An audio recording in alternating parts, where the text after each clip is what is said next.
Dearest gentle reader, your absence has been noted, though worry not, for as the season unfolds anew and blossoms grace our gardens, this author's pen may momentarily find respite from its parchment. Yet fear not, my dears, for I shall remain vigilant, observing and listening with keen interest. As Her Majesty embarks on her quest for this season's diamond, a gentle push in the right direction may be in order. While magpies may flock to shiny objects, true rarity lies beyond mere glimmer. Rumours swirl of a rare tardy bloom within the garden walls, though caution is warranted, for thorns may lurk beneath even the most delicate of flowers. Amidst the kaleidoscope of butterflies, one cannot help but wonder, will this exquisite flower finally captivate the bee's attention? This author dares to speculate that indeed the moment of notice draws near. Yours truly, Lady Whistledown. Brimsley, I may have found my new diamond.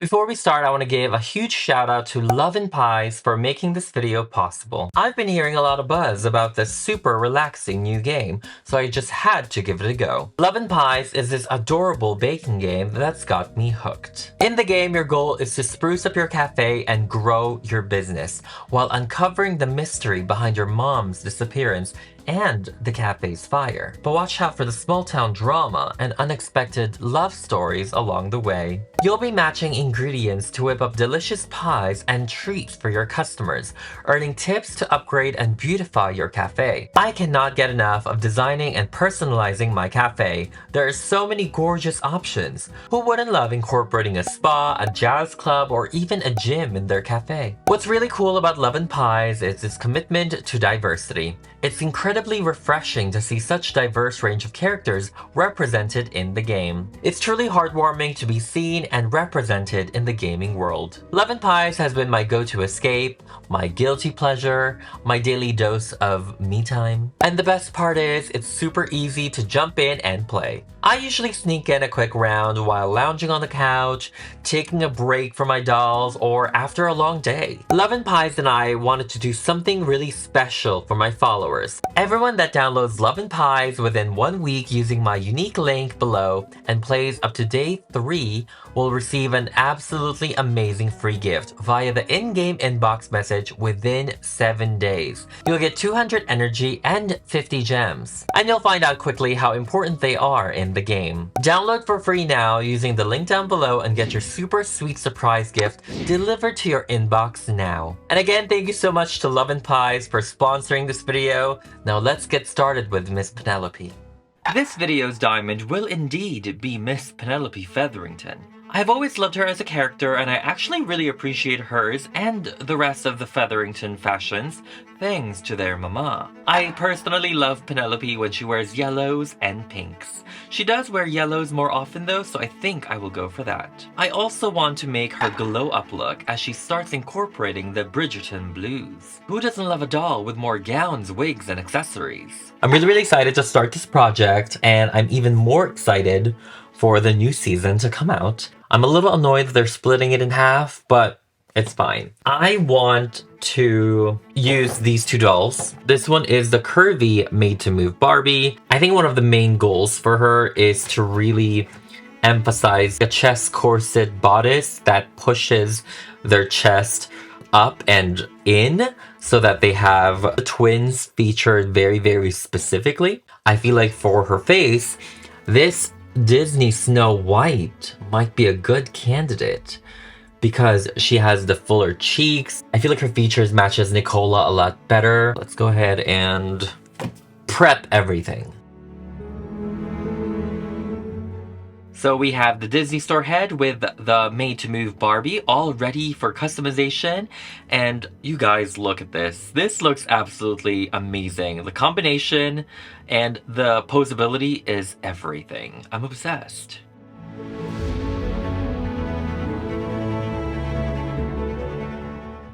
Because the Regency era had the column dresses, I'm going to add onto the neck as well. I'm gonna make it a little bit thicker, just so that it looks closer to Miss Penelope. Because the curvy Barbies, they have, I feel like they have the same exact neck hole that every Barbie has. We're going to make it a little bit thicker, and hopefully that will really enhance the curvy look. Oh my god, my thumbs are hurting.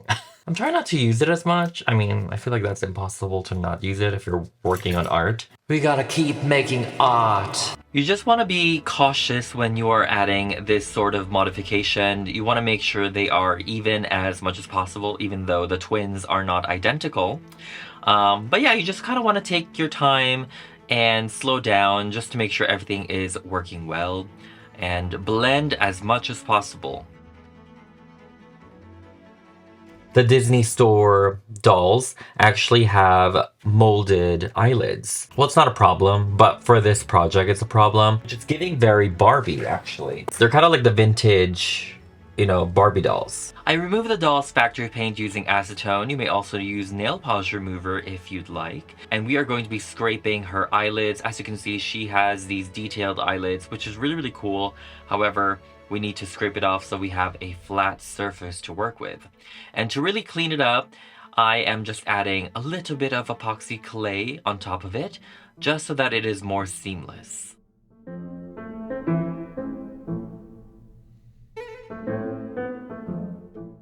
And I sanded both the head and also the chest off camera. So I just finished with the major modifications. We are definitely in the Regency bosom mode, as you can see. I don't think I've ever shared it with you guys, but anytime I modify a doll head that is more than a regular face repaint, whether it's painting the entire head with acrylic paint for a different skin color or face modification using clay, I actually fill the inside of the doll head with epoxy sculpt to make it solid. Imagine this modification on this doll, and you accidentally, even by a little bit, squish it, that entire clay is gonna pop off because the clay, it's not flexible. It's not gonna flex with the vinyl doll head. And the same goes for repainting the skin a different color. And the same goes for multiple Mr. Super Clear layers, which I love and tend to do, and it can be really, really prone to face cracking if you squish your doll head. Even though I want to move on with painting, I actually want to work on the dress. I actually saw a video of my Froggy stuff, Miss Toya, and she made a Regency Bridgerton inspired gowns and dresses. And she really like broke it down step by step, and I'm like, you know what? I'm kind of understanding what to do. And she actually provides you with a printable of the pattern. I don't think I'm gonna record most of this part because I'm here to provide a good result, and filming plus doing something that you're not used to, I feel like it's just a recipe for disaster. Shout out to the iconic and legendary My Froggy Stuff here on YouTube. Queen Charlotte, Lady Featherington, Lady Whistledown. Everyone, wish me luck. This is the Featherington fabrics that I'm gonna be using. I think I'll be layering them. I've never layered before. I always gravitate towards stretchy, even though I know they're harder to sew using the machine. Spoiler alert, oh my god. I was gonna layer this lace. And then I was gonna add this glitter on top of it. Actually, I might do that. I will put this on the very top. I have not worked with a sewing machine in like maybe 7 years. Okay. You know, this is such a shame too, because my family, my great-grandmother actually was a great seamstress. Put it on there firmly and then you'll be good to go. This is kind of mesmerizing. We're learning. And then this look. How do you know that? How do we know that? Easy length and width adjustments mean you're in control. Oh, it is over for everybody. You see the yellow? Madame Delacroix better watch out. There's a new modiste in town. I kind of made a new pattern just because of the body modifications. I just want to make sure that this fits the doll a little bit better. So here is the pattern I made, which is very, very intimidating. However, I transferred that onto paper. I have no idea what I am doing, but we are just hoping for the best over here. Now it's time for the added challenge, which is layering 3 fabrics on top of each other to create this beautiful combination.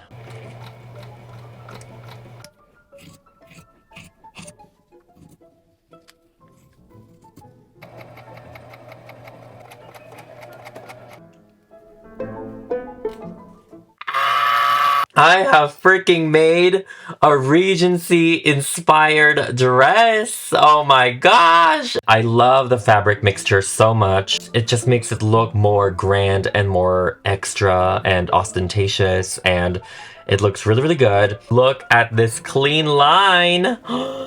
Look at the clean line. The entire bodice and sleeves I actually hand sewn, so the stitching on those is very, very wonky. But I feel like it's fine, especially with thread that I use, the color of it, and we're gonna add stuff to it anyway. I actually made her a shawl that I have seen in a lot of scenes also, especially with like parties that Penelope would have some sort of shawl. And this is the same exact tulle that is actually inside her dress. To add more Featherington flair, I am giving her this belt with white ribbon and a bunch of yellow flowers. And to represent the Featheringtons with their butterfly motifs, I am just taking this butterfly cutter and we are cutting this glitter cardstock paper. So I'm just cutting up a few of them and I'm just attaching it all over her décolletage around the flowers to hopefully attract some bees, if you know what I mean. This is what we have. I am really, really happy with it. I really wanted to add the butterflies to her, which is giving 2015 live action Cinderella, which on her I didn't really love, but on Penelope, I absolutely love it. Butterflies do symbolize like change and growth and transformation, which I feel like is why the Featheringtons' symbol are butterflies. They are new money, so they have to do this change. They have to embellish themselves. They literally wear the most colors in the entire Bridgerton series, so I thought it was perfect. An update on the blue dress. I'm not gonna be making it because I have, you know, this was a success for me. I'm fine with it. So I ended up ordering it from a professional. The fabrics of it is a little bit difficult to really work with, especially on a doll scale, especially with a machine. Working with chiffon and more delicate fabric, I don't think I'm comfortable with. Hopefully we can get that in time. Now I want to work on her wig, and I think I want to use this color of yarn. I may have done a little bit too much. I did not expect all of this. I did think of making 2 wigs for her. This definitely took me a great while to prepare, but I'm really excited. So now we can finally start on the wig. For this wig, I definitely had so much fun creating it, and I actually did not straighten the yarn wefts. I kept it with its original texture, which I think really helps sell the more historical type of hairstyling with Miss Penelope, and I am so obsessed with it. I did go a little overboard. At some point she was looking very 80s, but I think overall, with a little water, a little bit of curling, it all just worked out really well. I am taking my metallic chopsticks and I am heating it up with my straightener to create these tight ringlet curls. They're very Goldilocks looking, and that is definitely key for a lot of the Featherington hairstyles. Actually, a lot of Bridgerton hairstyles and Regency hairstyles, they really have a lot of the ringlet curls. I think I had a hard time trying not to brush it out. For the back, I am just curling it the same exact way. However, this part I am brushing it a little bit slightly. It's not going to be as tightly curled. This hairstyle that I'm making is definitely an amalgamation of a lot of Penelope's hair. I love when Penelope has a crown of curls on top of her head, but she also has like a long fall in the back. It's just very elegant to me, and I would literally wear this in drag. Doing Penelope's hair, I am realizing that the Featheringtons probably has the closest in terms of hair accuracy. Obviously, the long fall in the back, it's not really very Regency era. So everything was kind of like an updo with like a lot of ringlet curls. I mean, most of Bridgerton is not historically accurate. It's like its own world. You know, it's like they curated it, and what I like about it is that they're consistent with the world that they're building. And that's pretty much it for her Season 1 classic Penelope hair. Now let's move on to her Season 3 glamour glow-up hair, which is just a Hollywood Jessica Rabbit wave. You guys know I love a good Hollywood wave, a classic Jessica Rabbit, vintage page boy hair. Like, I'm just obsessed with it. So for the most part, I am curling everything downward, kind of like a traditional vintage hair, and we are just going to be brushing it out. Her hair in Season 3 seems to be very, very modern, at least to Bridgerton Regency standards. This is definitely out of the ordinary, but I'm not mad about it, you know? Maybe I'm biased because I love this hair. She makes it her own and it looks really good on her.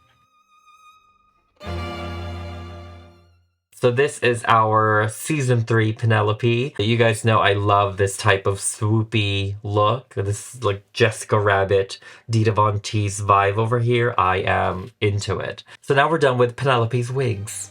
So now I think it's time to do some skin matching, some face repainting. I overall sprayed the doll first with Mr. Super Clear so that the paint has something to stick onto, and I just worked my layers to build up the color and the opaqueness.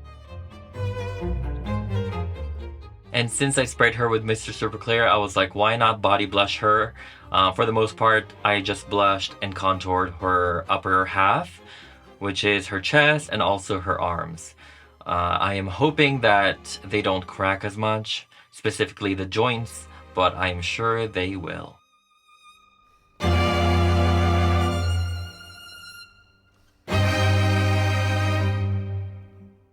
I'm doing the same exact thing for her head, and we are just painting the entire head to match the Barbie, and I think it is pretty good. So now let's go ahead and start with her face up. I'm not confident that I will achieve a very realistic Penelope / Nicola Coughlan face for this doll, just because of the mold and everything. However, I do want this to look like if she was an animated version of Penelope or Nicola Coughlan. I want the essence of her into this doll, and I think I was able to manage that. I also want this face to be able to work with any dresses, and for the most part, Penelope in Season 1 and 2, she barely wore any makeup, like actual makeup looks, but in Season 3, she got the smoky eye, she got the dark lip, she had a whole 180 also for her makeup looks, so we're going to try and meet in the middle. She looks so like soft and delicate, and of course she does have like the makeup look, but I feel like it's still very, very soft glam and natural. So I'm having a little bit of a dilemma with the dress I ordered. It has been delayed for quite some time. I think it's because of extreme weathers and everything. So it is completely inevitable and unavoidable, and I totally understand that. I still want to give Penelope 2 looks. You know, I want to give her 2 looks. I already made her a wig with it. But I do want to show you guys the dress that Morgan and I kind of collaborated with for Miss Penelope's Bridgerton look. It looks so high quality, and I think it will look amazing on Penelope. So definitely check out Morgan from Stardust Dolls on Instagram if you guys are in need of doll clothing. With that being said, I'm gonna try and make another dress. So there's this. And then I found this almost baby blue periwinkle floral lace, and the entire rose is detailed with crystal beads. This was so expensive. It was like $35 a yard. So I'm like, I'm just gonna do half a yard. And I'm hoping that it fits. I went for a darker color story for the dress that I'm making just because the one that Morgan made has more of a lighter and lilac color story. Penelope is gonna have 3 iconic looks, and I cannot wait to see her in all of them. This doll has so many outfits. I am jealous. I got back from the fabric store at 5 p.m. and now it is 2. So, I'm obsessed. I'm really obsessed. This definitely has more of a well-executed stitching and pattern making. I thought, why not give her another shawl in purple? I feel like that will just give it a little bit of a fun pop of color. I'm very, very happy that I was able to make this. I'm very proud of myself so that she is ready for the ball. I'm taking this Rococo shoe in order to create a Regency shoe for Miss Penelope, and this actually belonged to the live action Belle doll. So we're just gonna be making some modification. A lot of Regency shoes are kind of ballet flats looking, and some of them even look like Mary Jane's, although for the most part they all have the slanted heel, which I thought this was perfect. And I'm just painting it a neutral pearlescent white color so that it matches any dress that I give her. And of course, we cannot forget some sparkle here and there.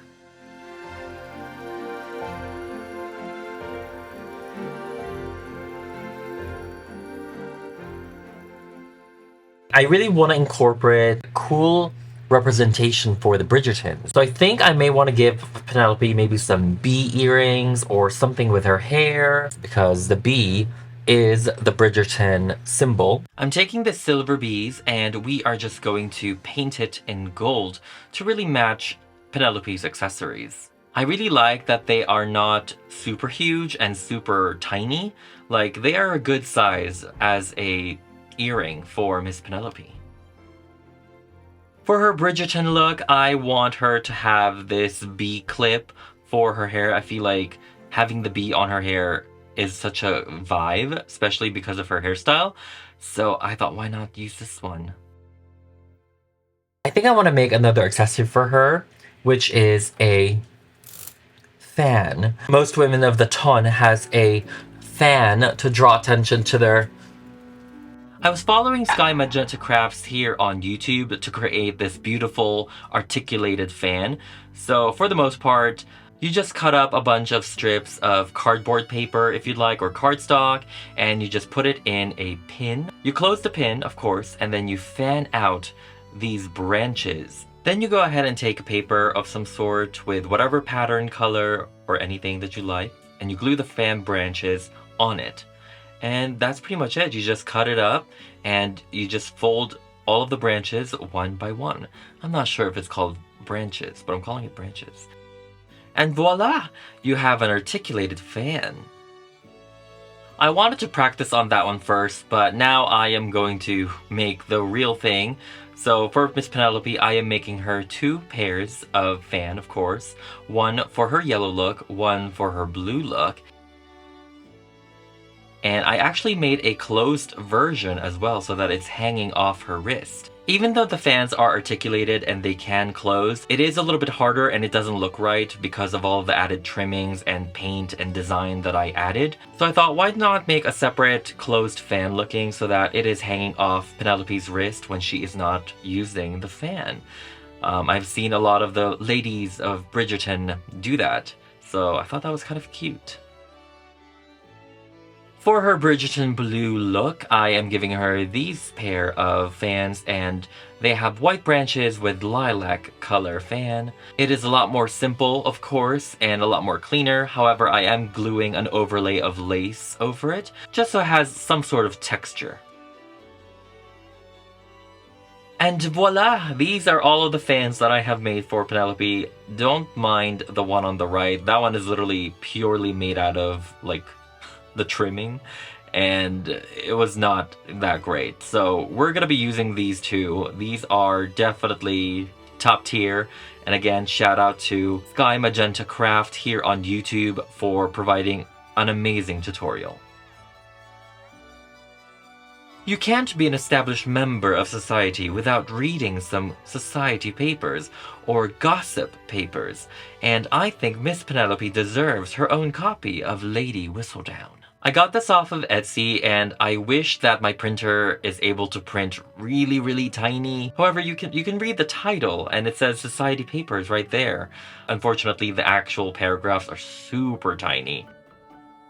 Some of you may know that Penelope loves to write, so I want to give her a quill, and I'm just using this regular feather, and I am trimming it to doll scale. I hated this part since feathers were just flying everywhere. I'm painting the tip of the quill with black paint, so it looks like she has freshly written something. And here I am writing something for Miss Penelope. It's just a bunch of squiggles and lines. I mean, if you can't read the pamphlet, then I think it's fine that this isn't legible. As a lady, Miss Penelope needs her dance card in order to participate in these bowls. I do wonder which names will be written in the card. So I think that is pretty much it for Miss Penelope, so let's go ahead and assemble her and get her dressed for the ball.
There's no smaller plate.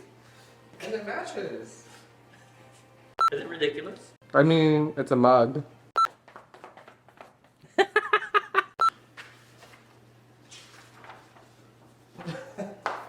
Right.